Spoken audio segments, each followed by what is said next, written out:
Over the years, as gun advocates and anti-gun advocates discuss the topic of crime, the overwhelming evidence that guns used by either police officers or civilians is the antidote to crime. Consequently, in an effort to debunk that fact, anti-gun advocates have discovered that if they use homicides rather than crime, the numbers are much more favorable. Unfortunately, even with just homicides, there's not enough evidence to show that more guns actually increases homicides. In fact, in many cases, it's just the opposite. So in yet another effort to cherry-pick the statistics, gun advocates have rewritten the rule book and determined that guns can only be compared to gun homicide. By using these very exclusive comparisons, we've overlooked the reason why people have guns in the first place, which is to protect their self, their belongings, and their well-being. By only comparing guns to gun homicides, we're assuming that the only reason people have guns is to kill somebody rather than protect their family and friends and belongings. Now, the irrational and extremist idea that guns are only used for killing comes directly from the anti-gun advocates who vastly are unfamiliar with guns. And since guns are only used for killings, you can only compare guns to gun killings. You can't compare crime in their eyes. It's not applicable. Here is a perfect example of where evidence in the eyes of an anti-gun advocate is not applicable. This is a relationship over time of the increase of gun ownership as opposed to the decrease in violent crime, which is a 20-year trend in the United States. In the eyes of an extremist anti-gun advocate, this chart has no merit because of the fact that gun ownership is not directly tied to crime itself.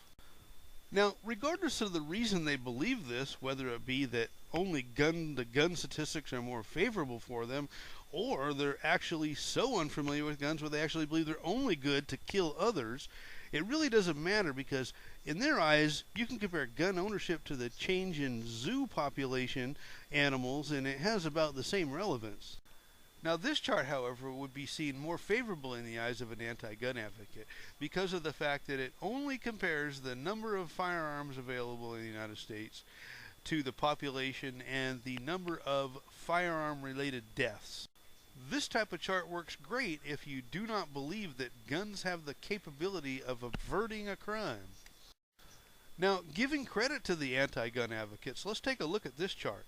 If you start around 1990, where my previous chart began, and you look at the two trends, that is the blue, which is property crimes, and the orange, which is violent crimes, you'll notice that the blue has a much faster decrease at the rate of crimes than the orange, and that is because the orange involved those crimes that involved gun murder, and the blue were only involving those crimes of property, such as robberies and armed home invasions and such, that they believe that guns should not be a part of the statistics of. So again, in their views and in their possible statistic advantage, you can really see why they would only want to compare guns to gun killings and nothing else. So now the anti-gun advocates, with the help of the media, reporting only those homicides that included firearms, have pared down all homicides to only those statistics that include murder by firearms. So the next thing we look at is the fact that the only way you're going to get killed by a gun is if there's a gun available. And the United States has plenty of guns. So it's a fantastic opportunity for these anti-gun advocates to try to compare the United States to those countries that don't have hardly any guns. Therefore, there's hardly any gun murders. Now, one of the reasons these statistics work so well for the anti-gun advocates is you can't kill somebody with a gun where there is no gun. In those countries without guns, you'll notice that the homicide rate of murders without guns is thousands of percent higher.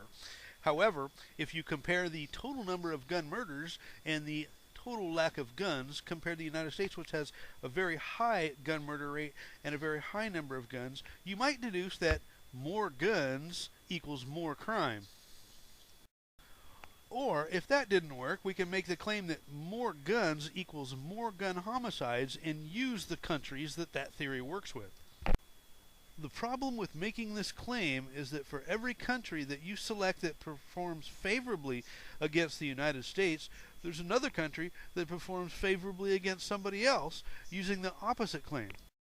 Notice in the slideshow that you could claim exactly the opposite by choosing specifically selected countries and comparing them to other specifically selected countries. Here's evidence that more guns equals less crime. America has about 7 times as many guns as all 4 countries listed above it, yet they have about 30 times less gun murders. So now that there's proof that more guns equals less gun homicides, the anti-gun advocates will have to narrow down their claim to only those countries that are considered to be industrialized or advanced in some way. In other words, they've changed the rules once again to support their agenda. They will now only recognize those countries that has a very strong rule of law, like the United States, that is, a police force. Now, by making this claim, one would have to deduce that the anti-gun advocates believe this to be true because of the fact that we have armed police officers, and those other countries that they selected also have armed police officers. The next logical deduction is that if only countries with similar armed police forces can be compared, then these people believe that armed police forces must affect the rates of homicides and crime rates. In other words, if an anti-gun advocate ever claims that guns are only good for killing other people, yet on the other hand believes that the police force, armed, can affect crime with a gun, they're not telling you the whole truth. So on with the slideshow, let's take a look at some of these countries that are supposedly industrialized. And in this example, we have proof that more guns can mean less crime, with Germany having 4 times as many guns as Italy in this case, with less homicides. Here we have proof that more guns is less crime or homicides when we compare France with 5 times as many guns to Switzerland. Here we got Norway with twice as many guns as Japan and 5 times less gun homicides.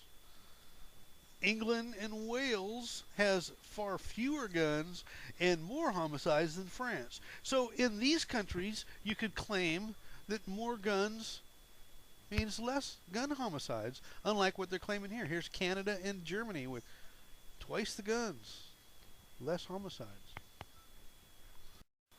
Now, one of the sources that the U.S. government uses to gain information that they need comes from the Federation of American Scientists. And this is an excerpt from one of their reports that proves that firearms can be used in self-defense without actually killing others. This is another proof, blatant proof, that guns are good for more than simply killing people.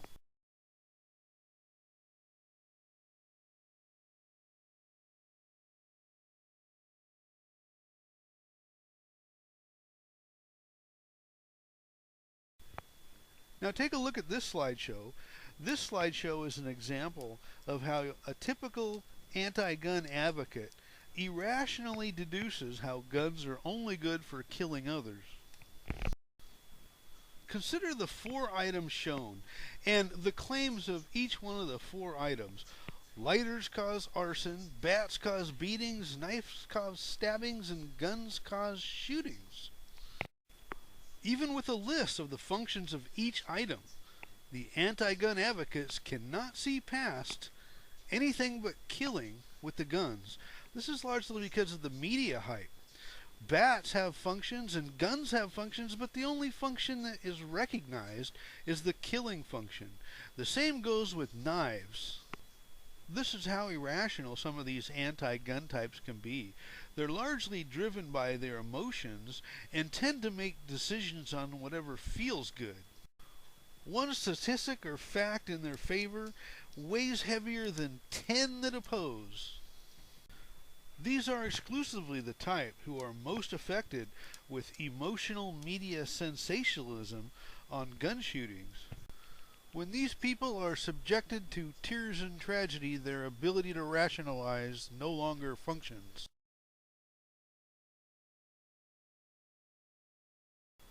The fact that the total gun homicides annually per year is only 0.5%, less than 0.5% of the total U.S. deaths, is of no concern to these emotionally driven people. And that is why and exactly when with these types that a tear coming out of the eye of a parent is more important than the Bill of Rights of a republic.